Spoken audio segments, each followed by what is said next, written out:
အခု Israel နဲ့ American ရဲ့တက်ခတ်မှုကြောင့်ဒီအီရန်ခေါင်းဆောင်ကြီးခါမနီသိဆုံးသွားပြီလို့ကြာဆုံးသွားပြီလို့သိရှိရပါတယ်အီရန်အစိုးရကနေပြီးတော့ဒါကိုတရားဝင်ကြေညာခဲ့ပါတယ်စောစောပိုင်းကတော့ဟိုသတင်းဒီသတင်းတွေမမှန်သေးတဲ့အတွက်မရေရာမှာဆိုလို့စောင့်နေရင်အခုခါမှာတော့အီရန်အစိုးရကနေတရားဝင်ကြေညာလိုက်ပြီပဲဖြစ်ပါတယ်ဒီလိုခေါင်းဆောင်ကြီးခါမနီသိဆုံးသွားတဲ့အတွက်ရက်ပေါင်း40ကြာဝမ်းနေကြောင်းအဖြစ်ကာလအဖြစ်သတ်မှတ်တယ်လို့အီရန်အစိုးရကပြောဆိုထားတာလည်းတွေ့ရပါတယ်အမေရိကန်နဲ့အစ္စရေးရဲ့လေကြောင်းတိုက်ခိုက်မှုတွေကြောင့်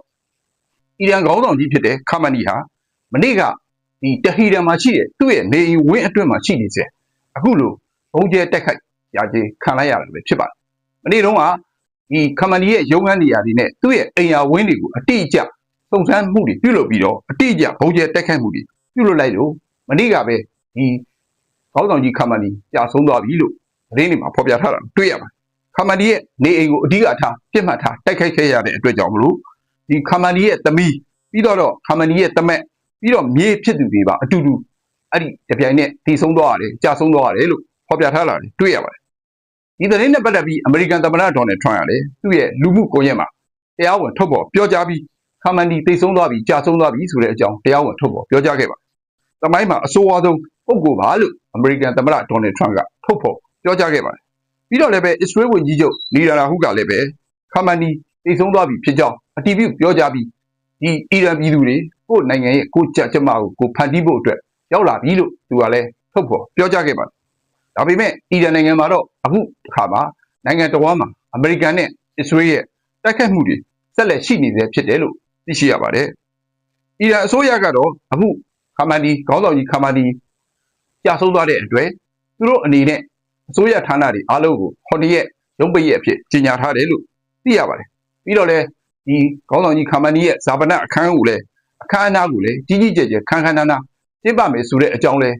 သတင်းဌာနတွေမှာထုတ်ဖော်ပြောကြားထားတာကိုတွေ့ရပါတယ်။အဲ့ဒီလိုခါမနီကြာဆုံးသွားတဲ့အတွက်ကြောင့်မလို့ဒီနေ့မနေ့လူမှုကွန်ရက်တွေမှာဒီအီရန်ပြည်သူတွေဟာလမ်းမပေါ်ထွက်ပြီးကခုန်ကြတာတွေအော်ဟစ်ကြတာတွေပျော်မြူးကြတာတွေကိုလည်းတွေ့ရှိရပါတယ်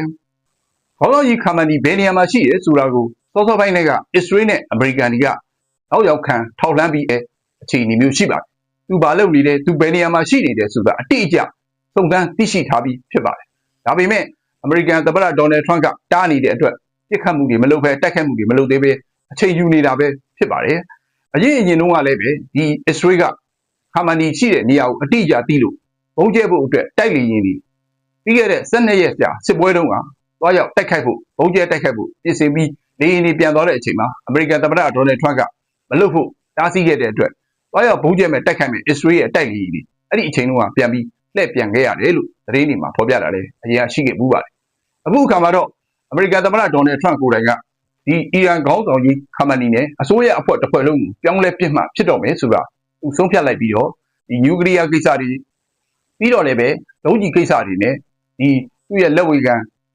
အဖွဲ့တွေကိုထောက်ပံ့နေတဲ့ကိစ္စတွေနဲ့ပတ်သက်ပြီးညှိနှိုင်းလို့မရတဲ့အစုံအခုလိုအပြင်းထန်တိုက်ခိုက်လိုက်တာပဲဖြစ်ပါတယ်ခင်ဗျာအခုတော့ကမ္ဘာပေါ်မှာဩဇာအာဏာအလွန်ကြီးလာပါတယ်ဆိုတဲ့အခြေအလယ်ပိုင်းကိုအချိန်ချင်း